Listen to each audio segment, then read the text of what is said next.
Salam alaikum wa rahmatullahi wa barakatuh.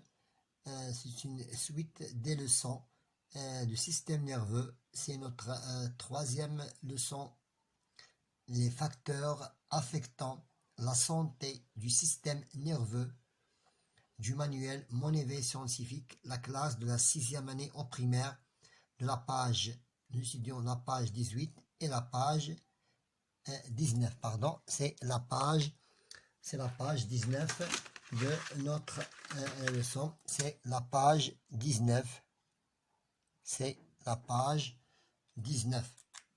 Maintenant, passons à la suite de la leçon, c'est voilà, toujours le système, les facteurs affectant la santé du système nerveux. Nous observons ici ce document. Ce sont les types de drogues qui affectent notre système nerveux. La photo ci-contre montre certains types de drogues dont la prise est liée au comportement humain, mais qui ont un effet négatif sur le système nerveux. Je m'interroge pour la question suivante. Comment peut-on protéger, nous devons protéger notre système nerveux des dangers menaçant son hygiène. Premièrement, nous devons suivre une alimentation équilibrée, avoir un sommeil et un repos avec une durée de sommeil qui est entre 8h et 9h, faisant du sport et profiter des vacances et des loisirs. Je propose dans cette leçon deux sous-titres, ou bien 2 points à étudier. Les dangers menaçant le système nerveux, comme les appareils, l'utilisation excessive des appareils électroniques et les différents types de drogue.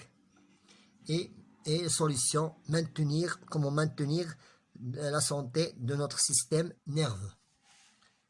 Je réalise l'activité numéro 1.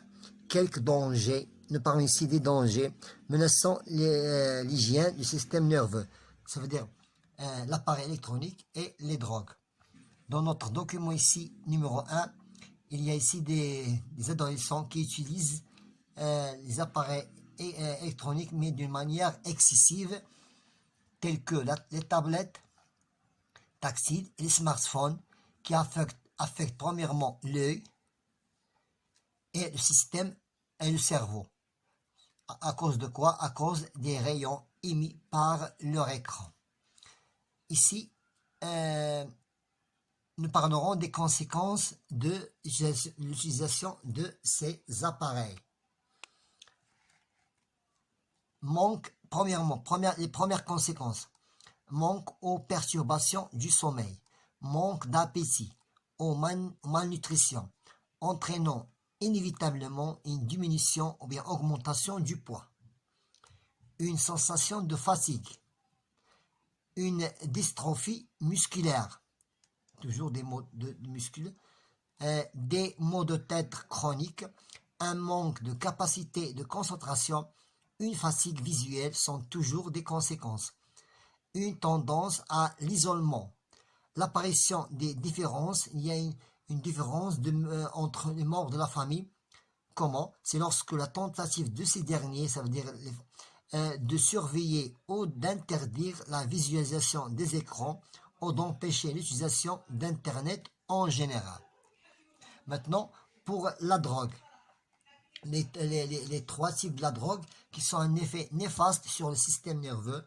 Nous prenons comme exemple cannabis, morphine et l'héroïne et le cocaïne. Ici, leur effet, pour chaque drogue, il y a des effets sur le système nerveux, comme le cannabis, l'hypnotique, dépression, relaxation, mauvaise mémoire, etc. Pour la morphine, il y a l'antalgique, diminution des réactions et le coma. Pour le cocaïne, troubles personnels, panique, désordre, excitation, violence et transpiration. Maintenant, nous répondons à la question suivante. Je présente quelques-unes de ces conséquences des écrans électroniques sur le système nerveux. On a vu ici plusieurs conséquences. Nous écrivons seulement quelques-unes. Premièrement, manque de sommeil, d'appétit, maux de tête, fatigue visuelle et tu peux ajouter d'autres exemples dans le texte ci-dessus. Maintenant, pour la question numéro 2, je repère la diversité des drogues que vous avez dans ce tableau. Il y a ici une diversité de drogues et leur effet négatif sur le système nerveux. Prenons comme exemple ces trois types de drogues. Pour le cannabis, j'ai écrit ici dépression, mauvaise mémoire et tu peux ajouter d'autres. Morphine, j'ai écrit héroïne, diminution de réaction et le coma, tu peux ajouter encore d'autres. Et pour le cocaïne, la panique, la violence, troubles personnels et il y en a d'autres. Tu peux ajouter d'après ce tableau. Passons à la page suivante. Maintenant, quelques mesures de protection. Quelques mesures de protection pour maintenir la santé du système nerveux. Dans ce tableau, représente la nature du sommeil qui cause des dommages au système nerveux et la solution. Entre 1 heure et 10 heures, mais puisque tu as même si tu as dormi 9 heures, puisque tu as un sommeil tardif, tu as un mauvais sommeil.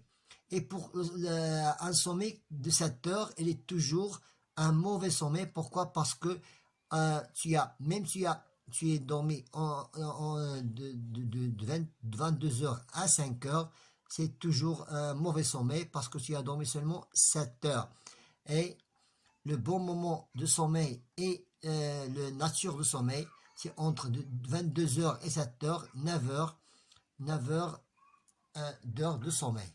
Ici, pour maintenir l'équilibre du système nerveux, nécessite une vie calme et saine. Voilà, ce qui pousse l'homme à pratiquer le sport. Donc, pour mettre en équilibre le système nerveux, nous devons pratiquer le sport et profiter pendant les vacances et des loisirs. Pourquoi? Parce que l'esprit et le corps interagissent ensemble, ce qui est conforme aux dictions un esprit sain dans un corps sain. Maintenant, passons à l'exercice, la correction. À partir de la comparaison des données du document 4, ça veut dire ce tableau, je détermine la nature du sommeil qui cause des dommages du système nerveux. Sommeil très tardif. Même si tu as dormi 9 heures, puisque tu as eu un sommeil très tardif à 1 heure du matin, donc c'est un mauvais sommeil. Et le deuxième mauvais sommeil, c'est tu as dormi moins de 9 heures, ça veut dire 7 heures. Donc sommeil très tardif et sommeil court, voir le tableau. J'extrais le document 4, le bon sommeil et sa période. Le bon sommeil, c'est de 22 heures, entre 22 heures et 7 heures du matin. Et la durée, c'est 9 heures. Voilà, c'est le bon sommeil. Je détermine l'importance du sport pour le système nerveux. Elle maintient l'équilibre du système nerveux. Pourquoi? Car l'esprit et le corps interagissent ensemble. Ce n'est pas la peine de lire la retenue. Pourquoi? Parce que ici, nous avons ici, pour maintenir un équilibre dans le système nerveux, nous avons une alimentation équilibrée, un apport visuel suffisant d'oxygène, le sommeil, le repos, le sport et le loisir. Et ces trois mesures de protection de la santé du système nerveux, réduire l'usage de tablettes et des smartphones, éviter les bruits et les sons, et éviter trop de stimulants comme le thé, le café et certains médicaments. Je propose quelques mesures de protection de la santé du système nerveux. J'ai cité ici seulement quelques mesures. Réduire l'usage des tablettes, ça veut dire des durées très courtes, et des smartphones. Nous devons réduire l'usage en durée. Éviter les bruits et les sons, ça veut dire profiter des loisirs et des vacances. Éviter l'alcool, les drogues et le tabagisme. Tu peux ajouter le tabagisme. Et éviter les stimulants comme le café, le thé et d'autres médicaments. Voilà, sont des mesures de protection de la santé du système nerveux. Nous avons terminé avec notre 3 leçons, une série de leçons du système nerveux. Et la dernière leçon était le facteur affectant la santé du système nerveux et les mesures de protection de la santé du système nerveux. Bon courage et bonne chance.